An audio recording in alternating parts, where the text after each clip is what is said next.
Hi అండి, అందరు బాగున్నారా? నేను కూడా బాగున్నానండి. ఇవాళ మా ఊర్లో ఉన్న మా పొలాలు చూపిస్తాను రండి. ఇది మా చేను పక్కన ఉన్న జొన్న తోట అండి. చాలా బాగుంది, అందుకే ఊరికే వీడియో తీశాను. ఇది మా మిరప తోట అండి. ఇప్పుడిప్పుడే మిరపకాయలు పండుతున్నాయి. మామూలుగా మా సైడు మిరపకాయల్ని 3 కోతలుగా కోస్తారు. ఫస్ట్ కోత కొంచెం పండినవి పైన పండినవి కోస్తారు. నెక్స్ట్ కొంచెం దానికి వాటర్ అవి పెట్టి నెక్స్ట్ రెండో కోత కోస్తారండి. ఇంకేదన్నా మిగిలి ఉంటే మూడో కోతగా కోస్తారు. 3 రకాలుగా కోస్తారండి.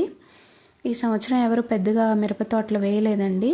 లాస్ట్ ఇయర్ అందరికీ చాలా లాస్ వచ్చింది, మిరపకాయలకు రేట్లు లేక.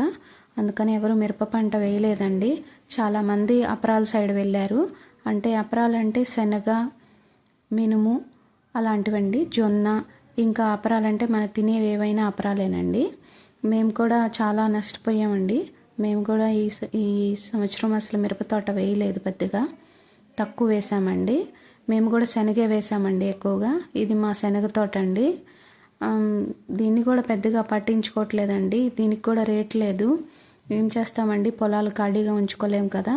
ఏదో ఒకటి వేసుకొని రైతులు మనం పొలాలను వదిలిపెట్టలేం కదండి. మేము శనగ వేసామండి, కానీ మందులు లాంటివి ఏమీ వేయట్లేదు.